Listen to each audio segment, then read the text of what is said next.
నమస్తే విశ్లేషణాత్మక వార్తల సమాహారం శ్రీకాంత్ కేబుల్ వి న్యూస్ కి స్వాగతం। నేను మీ దిగ్విజయ్ బులెటిన్ల ముందుగా హెడ్లైన్స్।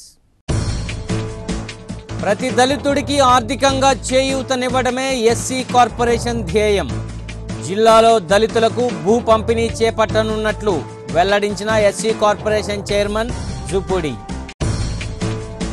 రానున్న ఒలింపిక్ డే సందర్భంగా నగరంలో ర్యాలీ। క్రీడలకు రాష్ట్ర ప్రభుత్వం అత్యంత ప్రాధాన్యత ఇస్తుందన్న ఎమ్మెల్యే దామచర్ల జనార్దన్।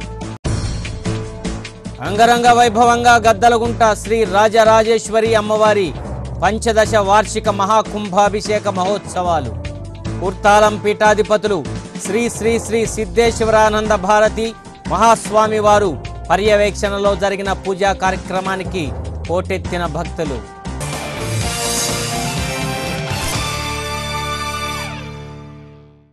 ఇక వివరాల్లోకి వెళ్తే 20 లక్షల దళిత కుటుంబాలను ఆర్థికంగా అభివృద్ధి వైపు తీసుకువెళ్లడమే ఎస్సీ కార్పొరేషన్ ధ్యేయమని SC corporation chairman Jupudi Prabhakar పేర్కొన్నారు। ఎస్సీ కార్పొరేషన్లో ఏర్పాటు చేసిన విలేకరుల సమావేశంలో ఆయన కార్పొరేషన్ ద్వారా చేపడుతున్న సంక్షేమ పథకాలకు వివరించారు। ప్రతి గ్రామంలో నిరక్షరాస్యులైన ఎస్సీలకు అవగాహన కల్పించి వారికి సంక్షేమ ఫలాలు అందిస్తున్నామన్నారు। 4000 మందికి భూ పంపిణీ కార్యక్రమం చేపట్టామన్నారు। జిల్లాలలో 1500 ఎకరాలు దళితులకు పంపిణీ చేసేందుకు సిద్ధంగా ఉన్నట్లు వెల్లడించారు। దళితులు భూమి కలిగి ఉండటం ఒక ఆత్మగౌరవంగా జూపూడి అభివర్ణించారు। ఎన్ఎస్ఎఫ్డిసి ద్వారా 120 కోట్లు, కేఎఫ్డిసి ద్వారా 35 కోట్లు ఖర్చు చేస్తున్నామన్నారు। జిల్లాలో 10,000 మందికి 240 కోట్లు అందిస్తున్నామన్నారు। దళితులను పారిశ్రామికవేత్తలుగా తీర్చిదిద్దేందుకు అంబేద్కర్ ట్రైనింగ్ ఇన్స్టిట్యూట్ స్థాపించి స్కిల్ డెవలప్మెంట్లో శిక్షణ ఇస్తున్నామన్నారు। 2018 సంవత్సరానికి ఇప్పటి నుండే యాక్షన్ ప్లాన్ తయారు చేసి ఆన్లైన్ ఓపెన్ చేశామన్నారు। ఆన్లైన్ సందేహాలుంటే ఒక హెల్ప్ డెస్క్ను ఏర్పాటు చేసినట్లు వివరించారు। ప్రతి దళిత కుటుంబానికి సంక్షేమ ఫలాలు అందేలా చర్యలు తీసుకుంటామన్నారు। ఈ కార్యక్రమంలో corporation ED doctor B Ravi పాల్గొన్నారు। అంబేద్కర్ గారిని గౌరవించే క్రమంలో 125 అడుగుల ఎత్తైన అంబేద్కర్ విగ్రహాన్ని అమరావతిలో 20 ఎకరాల్లో భూమి పూజ చేయటమే కాక దానికి ఒక సింబాలిక్గా ఈ రాష్ట్రంలో 125 ఇన్నోవా వెహికల్స్ని ఈ రాష్ట్రంలో ఇవ్వటం, ఆ ఇన్నోవా వెహికల్ కాస్ట్ దాదాపు 20 లక్షల రూపాయలు। ఈ 20 లక్షలు ఉన్న వెహికల్ని దళితుల్లో ఉన్నటువంటి 10th క్లాసు అటెంప్ట్ చేసి డ్రైవింగ్ లైసెన్స్ ఉన్న వాళ్ళకి ఇచ్చిన నేపథ్యంలో చంద్రబాబు నాయుడు గారి ఆలోచన ఏంటంటే విడగొట్టబడినటువంటి ఆంధ్రప్రదేశ్లో తారతమ్యాలు లేకుండా అందరితో సరిసమానంగా దళితులు కూడా ఎదగాలి, దానిలో అవసరమైతే దళితుల కోసం ఇన్నోవా కారులనే కాకుండా డాక్టర్ బాబాసాహెబ్ అంబేద్కర్ చెప్పినట్టుగా ఆత్మగౌరవం భూమి ఉంటే కలిగి ఉంటుంది కాబట్టి having land is a self respect, భూమిని కలిగి ఉండటం ఒక ఆత్మగౌరవ నినాదం కాబట్టి భూమిని కూడా దళితులకు పంచుదాం। ఎకరా 15 లక్షల రూపాయలు కలిగి ఉన్నటువంటి భూమిని ఈ రాష్ట్రంలో దళితులకి దాదాపు 4000 మందికి ఈ సంవత్సరానికి ఒక 4000 ఎకరాలు కొని ఇచ్చే ఒక ప్రయత్నాన్ని ఎస్సీ కార్పొరేషన్ తీసుకుంటుంది। దీన్ని డివైడెడ్ బై 13 చేసినప్పుడు 13 జిల్లాలకి దీన్ని మనం డిస్ట్రిబ్యూట్ చేస్తే ఇక్కడ హైయెస్ట్ జనాభా ఉన్నటువంటి ఆంధ్రప్రదేశ్లో ప్రకాశం జిల్లాలో దళితులకి ప్రధానంగా దాదాపు ఒక 10,000 మందిని ఈ ప్రకాశం జిల్లా నుంచి మేము టార్గెట్ చేయడం జరిగింది। ఈ 10,000 మందికి వస్తున్నటువంటి దాదాపు ఎస్సీ కార్పొరేషన్ బ్యాంకులకు కానీ ఎన్ఎస్ఎఫ్డిసి కానీ మొత్తం కలిపితే 241 కోట్ల రూపాయలని మేము ఈ రాష్ట్రంలో ఈ జిల్లాలో ఖర్చు పెట్టడానికి సిద్ధపడుతూ ఉన్నాం। జిల్లా పరిషత్ సర్వసభ్య సమావేశం నగరంలో నిర్వహించారు। పాత జడ్పీ సమావేశ మందిరంలో జడ్పీ చైర్మన్ ఈదర హరిబాబు అధ్యక్షతన సర్వసభ్య సమావేశం జరిగింది। ఈ సమావేశంలో అటవీ శాఖ మంత్రి సిద్ధా రాఘవరావు, బాపట్ల ఎంపీ శ్రీరామ్ మాల్యాద్రి, ఎమ్మెల్యేలు Janke Venkatareddy, Adimulapu Suresh, Bala Veeranjaneya Swamy, MLC Pothula Sunitha, ZP in-charge CEO Sai కుమారితో పాటు జిల్లా అధికారులు, జడ్పీటీసీలు, ఇతర ప్రజాప్రతినిధులు పాల్గొన్నారు। అవినీతి రహిత రాష్ట్రంగా ఆంధ్రప్రదేశ్ను తీర్చిదిద్దుతామని మంత్రి సిద్ధా పేర్కొన్నారు। ఆర్థిక ఇబ్బందులు ఉన్నా జిల్లాకు నిధులు కేటాయింపులు చేశామన్నారు। జడ్పీ నూతన భవన నిర్మాణానికి నిధులు సీఎం దృష్టికి తీసుకువెళ్తానని మంత్రి హామీ ఇచ్చారు। జడ్పీ స్కూల్స్ను ఒక పథకం ప్రకారం డెవలప్ చేస్తున్నామని చైర్మన్ వివరించారు। అధునాతన హంగులతో విద్యార్థులకు ఉత్తమ బోధన అందేలా కృషి చేయాలని ఆయన పిలుపునిచ్చారు। జడ్పీటీసీలు ఎదుర్కొంటున్న సమస్యలను ప్రజాప్రతినిధులకు వివరించారు। రాబోయే సమావేశంలోగా ఫిర్యాదుల పరిష్కారానికి కృషి చేస్తామని చైర్మన్ హామీ ఇచ్చారు. ఈ సమావేశంలో పలు తీర్మానాలు ప్రవేశపెట్టారు.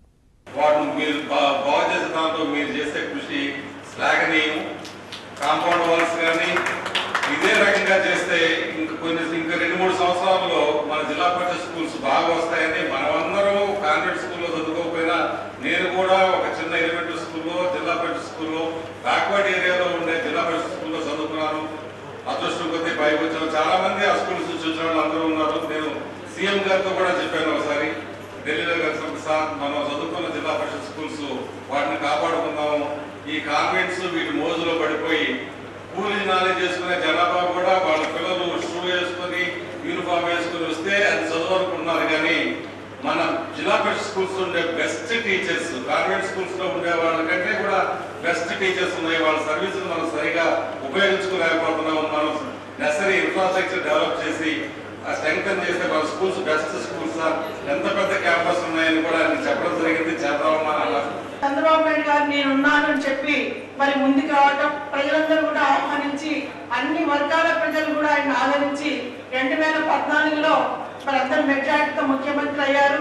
మరి మంచి అడ్మినిస్ట్రేటర్ గా ముఖ్యమంత్రి గారు గతంలో కూడా 9 సంవత్సరాలు ఉమ్మడి రాష్ట్రంలో ముఖ్యమంత్రిగా ప్రపంచ దేశాల్లోనే అభివృద్ధిలో ఖ్యాతి పొందినటువంటి ముఖ్యమంత్రిగా ఆయన పేరుంది. కాబట్టి 2014లో అంత అవినీతి అక్రమాలకు ఇదైనటువంటి కాంగ్రెస్ ద్వారా రోజు మరి మన రాష్ట్రాన్ని విడగొట్టి నడిలోటు నిలబెట్టారు మన దిక్కులేని పరిస్థితిలో.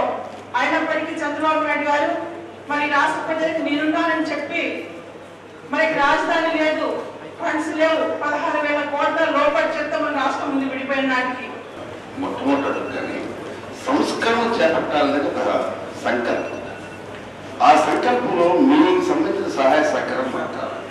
యాజ్ ఎంపీగా మీ సలహాలు, లేకపోతే రాజకీయ నాయకులు అధికారికంగా మీకు మంచి అధికారికంగా మీరు ఏమేమి చేస్తారో మీకు దాని మీద అవగాహన. ఒలింపిక్ దినోత్సవాన్ని పురస్కరించుకొని ఒలింపిక్ రన్నును నగరంలో అట్టహాసంగా నిర్వహించారు. జిల్లా ఒలింపిక్ అసోసియేషన్, జిల్లా క్రీడాభివృద్ధి సంస్థ సంయుక్త ఆధ్వర్యంలో కలెక్టర్ కార్యాలయం వద్ద ఏర్పాటు చేసిన ఈ రన్ను ఒంగోలు ఎమ్మెల్యే దామచర్ల జనార్దన్ ముఖ్య అతిథిగా విచ్చేసి ప్రారంభించారు. ఈ రన్లో జిల్లా SP doctor CM Trivikram Varma, SC corporation chairman Jupudi Prabhakar, badminton association రాష్ట్ర కార్యదర్శి Punnaiah Chowdary, DSDO Yathiraju, SC corporation ED Ravikumar, Ongole DSP Guntupalli Srinivas, Olympic association అధ్యక్షుడు కుర్రా భాస్కర్ బాబు, పోలయ్య, పీఈటీలు సీనయ్య, కృష్ణతో పాటు పలువురు క్రీడాకారులు పాల్గొన్నారు. క్రీడలకు రాష్ట్ర ప్రభుత్వం అత్యంత ప్రాధాన్యత ఇస్తుందని ఎమ్మెల్యే దామచర్ల జనార్దన్ తెలియజేశారు. క్రీడాకారుల కోసం మినీ స్టేడియాన్ని 4 నెలల్లో పూర్తి చేసి అందుబాటులోకి తీసుకురావడం జరుగుతుందని పేర్కొన్నారు.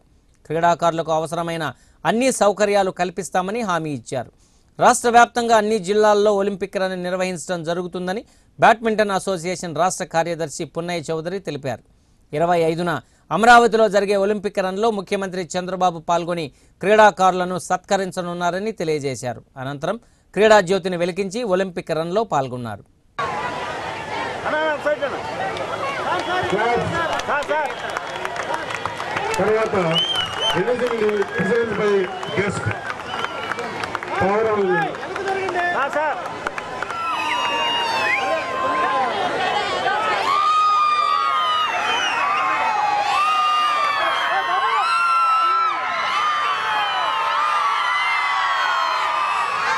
అలాగే ఇప్పుడు అక్కడ కాదు కింద కింద సురేష్ కింద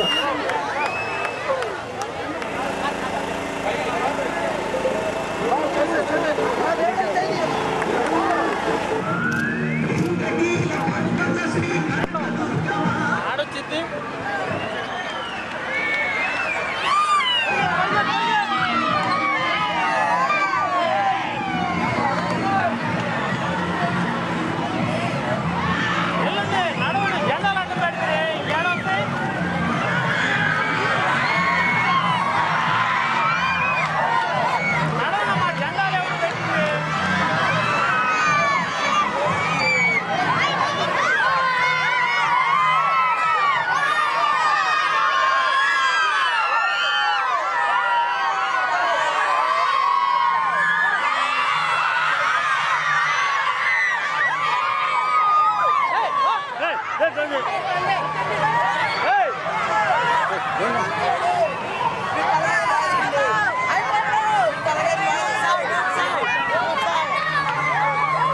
తప్పకుండా కూడా చదువుతో పాటు ఆటలు అవసరం.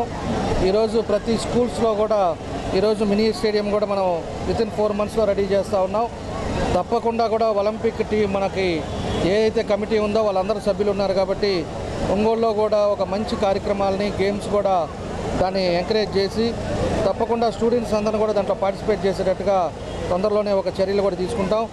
తప్పకుండా అన్నీ కూడా ఏదైతే ఈరోజు గేమ్స్ అవసరం అనేదో దానికి తగ్గట్టుగా ఈరోజు మనకు ఫెసిలిటీస్ కూడా ఒంగోలులో కూడా అన్నీ వచ్చేటట్టుగా మనం చర్యలు తీసుకొని తప్పకుండా ప్రతి ఒక్కరు దాంట్లో పార్టిసిపేట్ చేసేటట్టుగా ఈ నిర్ణయాలు కూడా తీసుకుంటామని చెప్పి కూడా తెలియజేస్తూ ఈరోజు ప్రత్యేకించి మాతో పాటు మన ఎస్పీ గారు జూపుడి ప్రభాకర్ గారు మన ఒలింపిక్ కమిటీ సభ్యులందరూ వచ్చినందుకు కూడా ఈరోజు మంచి స్టూడెంట్స్ అంతా కూడా పార్టిసిపేట్ చేసిన వీళ్ళందరికీ కూడా నా ధన్యవాదాలు తెలియజేస్తూ ఈ ఒలింపిక్ గేమ్స్ను కూడా ఎక్కువ ప్రోత్సహించేటట్టుగా మన ముఖ్యమంత్రి గారు చేపడుతున్న ఇలాంటి కార్యక్రమాలన్నీ కూడా ఇంకా ముందు బాగా చేసేటట్టుగా మేమంతా కూడా కృషి చేస్తామని చెప్పేసి ఈ సందర్భంగా తెలియజేస్తా ఉన్నాం. ప్రతి జిల్లాలో కూడా ఈ రోజున 12 జిల్లాల్లో కూడా ఈ కార్యక్రమం జరిగింది. ఇది చివరిగా ఇప్పుడే జరుగుతుంది. అన్ని జిల్లాల్లో కూడా అయిపోయి 25వ తారీఖున మన ముఖ్యమంత్రి గారు ప్రతి జిల్లా నుంచి కూడా 100 మంది క్రీడాకారులతోటి దాదాపు 2000 మంది క్రీడాకారులతోటి విజయవాడలోని ఐజీఎంసీ స్టేడియంలో ఈ కార్యక్రమం భారీ ఎత్తున చేస్తున్నాం. అన్ని జిల్లాల నుంచి వచ్చి కాకుండా అవార్డులు వచ్చిన అర్జున అవార్డీసు, పద్మశ్రీ అవార్డీసు, అట్లానే పివి సింధు, గోపిచందు ఇలాంటి వారు అందరూ కూడా ఆ రోజు అక్కడ పార్టిసిపేట్ చేస్తున్నారు. 25వ తారీఖు ఉదయం 8 గంటల దగ్గర నుంచి 10 గంటల దాకా రాష్ట్ర స్థాయిలో ఈ పోటీలు నిర్వహిస్తున్నాం. ఇక్కడ గుంటూరు మరి ఒంగోలులో ఇంత చక్కగా అనేక దాదాపు 4-5 వేల మందిని ఇక్కడ మొబిలైజ్ చేయటం ఇదంతా కూడా ఒలింపిక్ అసోసియేషన్ యొక్క ఘనత. అట్లానే పోలయ్య గారు, భాస్కరరావు గారు, వాళ్ళ యొక్క సంఘ సభ్యులు అందరికి కూడా నా యొక్క ధన్యవాదాలు తెలియజేయాలి. ఈ గేమ్స్ని ప్రారంభించాయి. దాని తర్వాత ఇది ప్రపంచవ్యాప్తంగా ఈరోజు ఉన్నటువంటి 194 దేశాలు ఈ ప్రపంచంలో దీన్ని ఒక మూమెంట్గా ఎందుకు తీసుకెళ్లాలనుకుంటే దీని వెనకాల ఆరోగ్యం ఉన్నది, దీని వెనకాల ఎడ్యుకేషన్ ఉన్నది, దీని వెనకాల ప్రజల భాగస్వామ్యం ఉన్నది, దీని వెనకాల ఒక పోటీతత్వం కాంపిటీషన్ ఉంది. అందుకే మీరు పీటీ ఉషా పేరు ఎవరైనా విన్నారా? ఒలింపిక్స్లో పీటీ ఉషా దగ్గర నుంచి ఇదిగో రేపు మన కాబోయే సింధు దాకా ఈ పోటీ పడే మనస్తత్వం అనేకటువంటి వస్తున్నాయి. ఇది స్పోర్ట్స్లో అదేవిధంగా అనేకమైనటువంటి గేమ్స్లో వీటిని తీసుకుని వెళ్తా ఉన్నారు. ఈ రోజున పెట్టారు ఇంటర్నేషనల్ ఒలింపిక్ కమిటీ. అదేవిధంగా అన్ని దేశాలు అన్ని రంగుల్లో ఫ్లాగ్స్ ఉన్న కలర్స్ అన్ని కూడా 5 రింగ్స్ మొత్తం వైట్ కలుపుకుంటే 6 కలర్స్. ఓకే, ఇవన్నీ కూడా ఒలింపిక్ స్పిరిట్. తర్వాత ఈ యొక్క స్పిరిట్కి సంబంధించి మనమందరం కూడా ఈ యొక్క రన్లో పార్టిసిపేట్ చేయడం సంతోషంగా ఉంది. ఈ 1.5 కిలోమీటర్ రన్స్ మీ అందరితో పోవడం కూడా సంతోషంగా ఉంది. ఈ యొక్క ప్రోగ్రామ్ ఇంత చక్కగా ఆర్గనైజ్ చేసిన ఒలింపిక్ కమిటీ మెంబర్స్ ఒంగోలు అందరికీ కూడా ధన్యవాదాలు తెలుపుకుంటూ సెలవు తీసుకున్నారు. న్యూస్లో ఇప్పుడు ఒక చిన్న విరామం తీసుకుందాం.